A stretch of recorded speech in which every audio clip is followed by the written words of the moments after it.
ছাত্ৰ ছাত্ৰীসকলক তোমালোকৰ জীৱ বিজ্ঞানৰ মই যেটো তোমালোকৰ লিংক ভিডিও দিছিলো তাত প্ৰথম খণ্ড আমি কলাৰ বিষয়ে অধ্যয়ন কৰিছিলো এতিয়া আমাৰ উদ্ভিদৰ কলাৰ বিষয়ে আমি তাত উল্লেখ কৰিছিলো আমি পাঠটো দিছিলো এতিয়া দ্বিতীয় অংশটো আহিলে প্ৰাণী কলা তোমালোকে পেজ নাম্বাৰ কিতাপখনৰ এই পেজ নাম্বাৰটো উলিয়াই লবা 6.3 দফাত আছে গতিকে উদ্ভিদ কলাৰ বিৱৰণসমূহ মই তোমালোকক গোটেইখিনিয়ে কলো আশা কৰো তোমালোকে শুনি ভাল পাইছা আৰু তোমালোকে সেই ভিডিওটোৰ যোগেদি কিতাপখন মেলি লবা আৰু তাত থকা যিখিনি মূল কথা সেইখিনি তোমালোকে নিজেও এবাৰ চাই লবা এতিয়া আমি প্ৰাণী কলাটো আৰম্ভ কৰিম প্ৰাণীক উদ্ভিদৰ নিচিনাকে প্ৰাণীৰ গাটো কি থাকে কলা থাকে আৰু প্ৰাণীৰ কলাসমূহৰ দ্বাৰা লগলাগি কিছুমান কি হয় প্ৰাণীৰ অংগ গঠন হয় এতিয়া আমাৰ প্ৰাণীবিলাকৰ গাত বিভিন্ন ধৰণৰ অংগ থাকে কলাবিলাকে প্ৰথমে অংগ গঠন কৰে অংগৰ পৰা অংগতন্ত্ৰ গঠন হয় আৰু সেই অংগতন্ত্ৰৰ পৰা প্ৰত্যেক প্ৰাণীটো সম্পূৰ্ণৰূপে গঠন হয়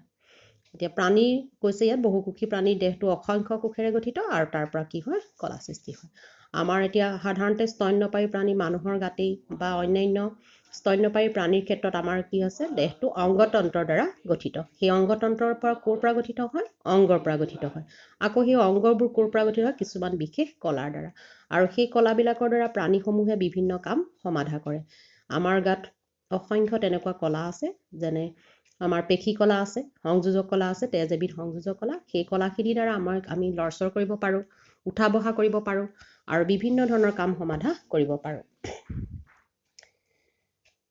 প্ৰাণীৰ কলাবিলাকক সাধাৰণতে 4টা প্ৰধান ভাগত ভাগ কৰা হৈছে কাৰ্য অনুসৰি কাৰ্যৰ ওপৰত ভিত্তি কৰি প্ৰাণীৰ কলাবিলাকক প্ৰধান 4টা ভাগত ভাগ কৰা হৈছে এটা প্ৰথমটো আহিলে আচ্ছাদক কলা বা এপিথেলিয়েল টিস্যু দ্বিতীয়টো সংযোজক কলা বা কানেক্টিভ টিস্যু আৰু তৃতীয়টো হৈছে স্নায়ু পেশী কলা আৰু চতুৰ্থটো হৈছে স্নায়ু কলা এতিয়া প্ৰথমটো আহিলে আচ্ছাদক কলা কোনখিনি আচ্ছাদক কলাৰ কলাসমূহে কি কৰে আমাৰ প্ৰাণীৰ দেহটো সুৰক্ষা দিয়াৰ বাবে যিখন বাহ্যিক আৱৰণ থাকে অৰ্থাৎ আমাৰ ক্ষেত্ৰত এইখন ছাল বুলি আমি কওঁ তেনেকে মুখৰ ভিতৰৰ কিছুমান আৱৰণ থাকে আৰু আমাৰ শৰীৰৰ ভিতৰৰ যিমানখিনি অংগ প্ৰত্যংগ আছে সকলোৰে এখন বাহিৰ ফালে কি থাকে আৱৰণ থাকে সেইবিলাক আমি অন্তঃআৱৰণী বুলি কওঁ আৰু সেই অন্তঃআৱৰণী বিলাকৰ যিখন আৱৰণ সেইখনো এই আচ্ছাদক কলাৰ দ্বাৰা গঠিত এই আচ্ছাদক কলাসমূহৰ আকৌ গঠন অনুসৰি কেইবাটাও ভাগ আছে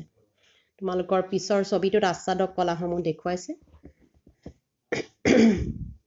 প্ৰথমটো দেখুৱাইছে ছটিয়া আচ্ছাদক কলা দ্বিতীয়টো দেখাইছে ঘনকাকৃতিৰ আচ্ছাদক কলা তৃতীয়টো দেখাইছে স্তম্ভাকৃতিৰ আচ্ছাদক কলা আৰু চতুৰ্থটো দেখাইছে স্তৰীভূত ছটিয়া আচ্ছাদক কলা এতিয়া আচ্ছাদক কলাসমূহৰ এই বিভিন্ন ধৰণৰ আচ্ছাদক কলাসমূহৰ কামো বেলেগ বেলেগ সাধাৰণতে আচ্ছাদক কলাৰ কোষবোৰ ইটোৰ লগত সিটো লগ লাগি থাকে ইটোৰ লগত সিটো জোৰা পাতি থাকে এনেকে খাপ খাপকে লাগি থাকে তাৰ মাজত কোনো খালী স্থান নাথাকে তৰপে তৰপে সজ্জিত হৈ থাকে এইখিনি ছটিয়া আচ্ছাদক কলাৰ গঠন এনেকুৱা তো 6.9 ছবিত আমাৰ গোটেই আচ্ছাদক কলাসমূহৰ গঠনটো দেখাইছে চিত্ৰ নং 6.9 গতিকে বিভিন্ন প্ৰকাৰৰ আচ্ছাদক কলাৰ ভিতৰত আমাৰ ছটিয়া আচ্ছাদক কলাটো কেনেকুৱা দেখাইছে এই কলাৰ কোষবোৰে কি কৰে কিছুমান বিশেষ পদাৰ্থ পৰিবহন কৰে আৰু অক্সিজেন আৰু কাৰ্বন ডাই অক্সাইড গেছৰ বিনিময় ঘটায় এনে ধৰণৰ আচ্ছাদক কলাক সৰল ছটিয়া আচ্ছাদক কলা বুলি কোৱা হয় ছটিয়া আচ্ছাদক কলা তেনেকে আৰু পিছৰ আচ্ছাদক কলাটো হ'ল স্তৰীভূত ছটিয়া আচ্ছাদক কলা ইকিউট কি কৰে আছে যে প্ৰাণী দেহৰ বহিৰাৱৰণ এই কলাৰ দ্বাৰা আবৃত আৰু ইহঁতে প্ৰাণীক আত্মৰক্ষা কৰাত সহায় কৰে ই দেহৰ অভ্যন্তৰণ থকা অংগ প্ৰত্যংগক বাহ্যিক আঘাতৰ পৰা ৰক্ষা কৰে আৰু আভ্যন্তৰৰ কোষবোৰ শুকাই নাযাবৰ কাৰণে ঘাম চকুৰ পানী আদিৰ পৰা সুৰক্ষা প্ৰদান কৰে এই কলাৰ কোষবোৰ একাধিক তৰপৰ দ্বাৰা গঠিত হয় কাৰণে ইহঁতক স্তৰীভূত ছটিয়া আচ্ছাদক কলা কোৱা হয় নেক্সট আমাৰ আৰু এখিনি কলা আছে আমাৰ দেহৰ কিছুমান শ্বাসনলীত সৰু সৰু চুলি নিচিনা অংগ থাকে যাক আমি চিলিয়া বুলি কওঁ আৰু এই চিলিয়া বা কেশৰ এইবিলাকে নিৰ্দিষ্ট দিশত কি কৰি থাকে লৰচৰ কৰিব পাৰে আৰু এইবোৰৰ সঞ্চালনৰ ফলত শ্লেষ্মা নিৰ্দিষ্ট দিশত স্থানান্তৰিত হয় বৃক্কনলীৰ আভ্যন্তৰীণ থকা আৰু কিছুমান আচ্ছাদক কোষবোৰ আছে যেনে আমাৰ বৃক্কনলী মানে তোমালোকে বুজি পাইছা কিডনীৰ লগত সংযুক্ত যিটো নলী ইয়াত কিছুমান ঘনকৰ আকৃতি অৰ্থাৎ জুই চলা বাঁহটোৰ নিচিনা আকৃতিৰ কিছুমান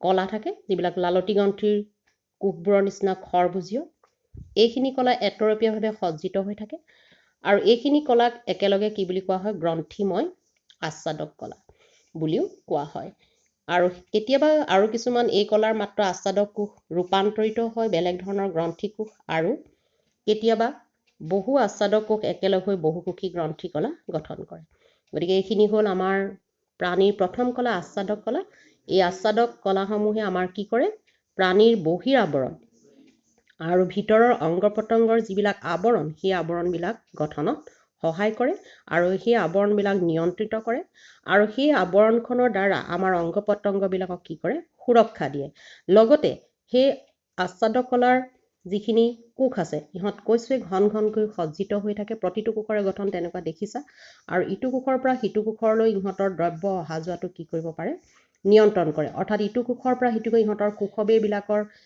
মাজেদি পৰিবহন হয় ভেদ্যতা গুণ আছে গতিকে সেই ক্ষেত্ৰতো আচ্ছাদক দলাই কাম কৰে নেক্সট পিছৰ কলাটো হ'ল আমাৰ 2 নম্বৰ প্ৰাণী কলাখিনি হ'ল সংযোজক কলা 6.32 দিছে কানেক্টিভ টিস্যু সংযোজক কলাৰ ভিতৰত প্ৰধান কলাখিনি হৈছে তেজ বা ৰক্ত ই এবিধ জুলীয়া পদাৰ্থ আৰু জুলীয়া কলাৰ একমাত্ৰ জুলীয়া পদাৰ্থৰে গঠিত কলাবিধেই হৈছে তেজ যাক আমি সংযোজক কলা বুলি কওঁ এই তেজৰ আকৌ বিভিন্ন ভাগ আছে চিত্ৰ নং তোমালোকে চাবা নেক্সট পেজত 6.10 তেজৰ গঠনসমূহ দেখাইছে একেবাৰে ওপৰৰ পৰা তললৈ তোমালোকে চাই যাবা চিত্ৰ নং 8 দেখাইছে চিত্ৰ নং বি চিত্ৰ নং সি ডি ই সকলোতে তেজৰ বিভিন্ন উপাদানবিলাক আৰু তেজত থকা বিভিন্ন কোষবিলাক দেখুওৱা হৈছে তেজত প্ৰধানকৈ আমি 3 প্ৰকাৰৰ কোষ পাম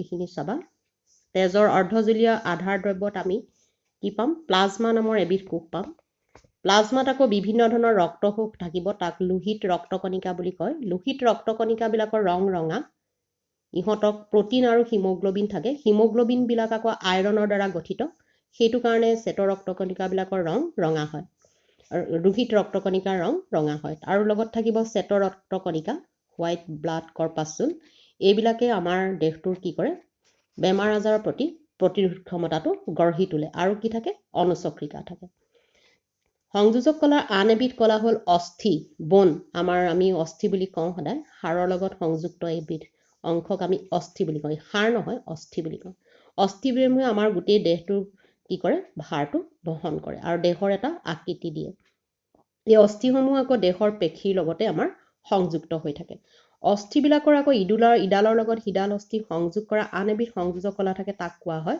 লিগামেণ্ট দেখিছা তোমালোকে লিগামেণ্ট থাকে আৰু এই লিগামেণ্ট বিলাকৰ কি থাকে কিছুমান স্থিতিস্থাপক গুণ থাকে ইহঁতে সংকোচন হ'ব পাৰে নতুবা প্ৰসাৰণ ঘটিব পাৰে আৰু সেই স্থিতিস্থাপক পেশীবোৰ অস্থিৰ লগত বান্ধি ৰাখিবলৈ আকৌ এবিধ বিশেষ ধৰণৰ সংযোজক কলা থাকে যাক কোৱা হয় টেণ্ডন টেণ্ডনসমূহ শক্তিশালী আৰু সামান্যভাৱে লেহুকা অহিয়া কলাৰে গঠিত টেণ্ডন আৰু অস্থিৰ উপৰিও আন এবিধ সংযোজক কলা হ'ল উপাস্থি উপাস্থিবোৰ প্ৰটিন আৰু শৰ্কৰাৰে গঠিত কঠিন দ্ৰব্য উপাস্থি হাত আৰু ভৰিৰ অস্থিৰ মূৰ অংশত নাক কাণ ট্ৰেকিয়া আৰু লেৰিংছত পোৱা যায় এই তিনিটা সংযোজক কলাৰ উপৰিও আৰু এখিনি আমি কলা পাম যিখিনি কোৱা হয় এৰিওলাৰ কলাসমূহ সাধাৰণতে আমাৰ হাওঁফাওঁ আৰু ৰক্তনলী বিলাকৰ চাৰিওফালে বিস্তৃত হৈ থাকে এই এৰিওলাৰ কলাসমূহ আন এক শ্ৰেণীৰ সংযোজক কলা এইবিলাক ছাল উপাস্থি আৰু পেশীৰ মাজত আৰু ৰক্তনলী আৰু স্নায়ুৰ চাৰিওফালে অস্থি মজ্জা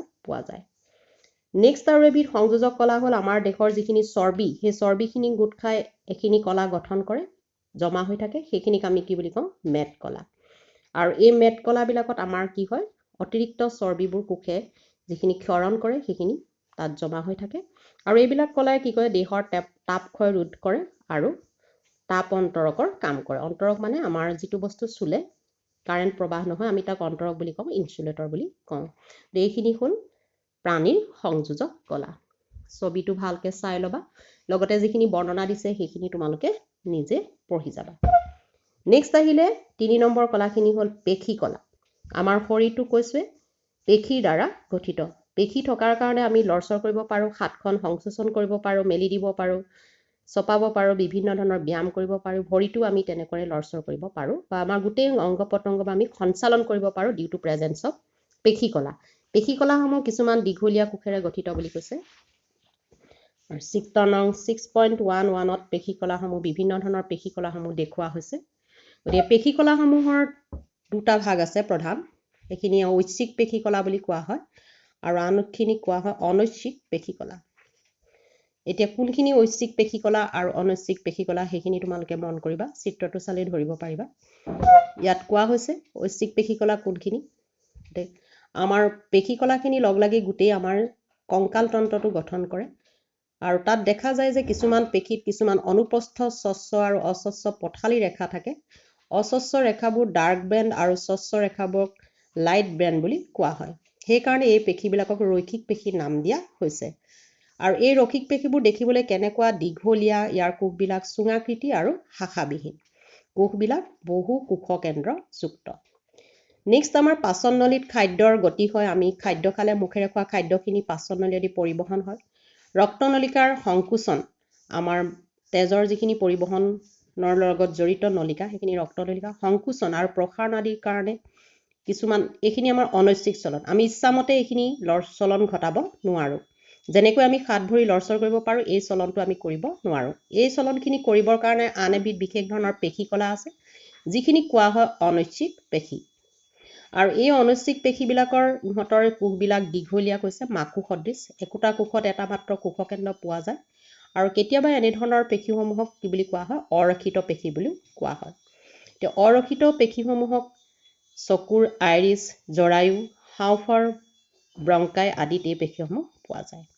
নেক্সট আৰু এবিধ পেশীকলা আছে যিখিনি আমাৰ হৃদযন্ত্ৰত থাকে।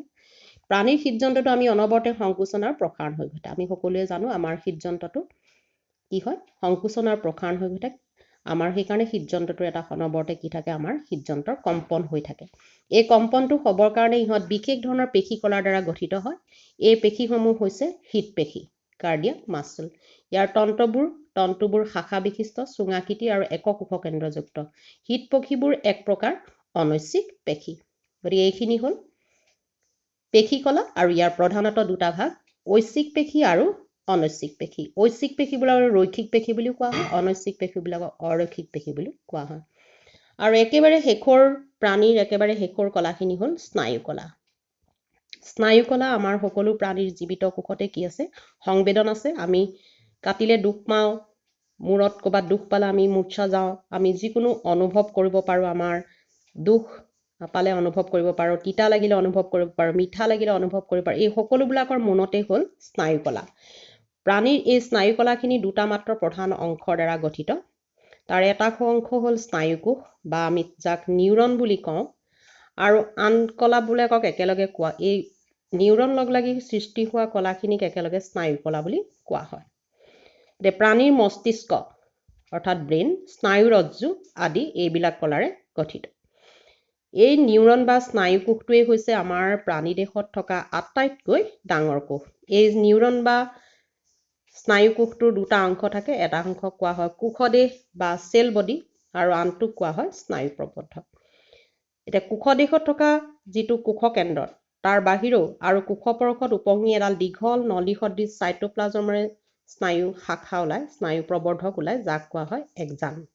গতিকে এই এক্সনবিলাকৰ লগত এটা কোষকেন্দ্ৰ সদৃশ কোষটোৱেই হ'ল স্নায়ুকোষ। গতিকে স্নায়ুকোষৰ এটা ছবি দিছে, তোমালোকে চাবা 6.12ত এটা স্নায়ুকোষৰ ছবি দিছে, দেখিছা। ইয়াত এটা কোষকেন্দ্ৰ আছে, নিউক্লিয়াছ বুলি যিটো লগাইছে, তাৰ লগত এডোখৰ দীঘলীয়া শাখাযুক্ত স্নায়ু প্ৰান্ত আছে, তাক কোৱা হয় এক্সন। গতিকে এই স্নায়ুকলাবিলাকে আমাৰ স্নায়ুতন্ত্ৰ গঠন কৰে আৰু যাৰ কাৰণে আমি প্ৰতিটো মুহূৰ্ততে আমি দুখ আৰু বেদনা এইবিলাক আমি অনুভৱ কৰিব পাৰোঁ। গতিকে এক্সন আৰু ডেনড্ৰাইট এই দুইটা লগ লাগি এটা স্নায়ুকোষ গঠিত হৈছে। গতিকে এই স্নায়ুকোষৰে গঠিত কলাখিনিকে কোৱা হয় স্নায়ুকলা। এইখিনিয়ে হ'ল আমাৰ প্ৰাণীৰ বিভিন্ন ধৰণৰ কলা।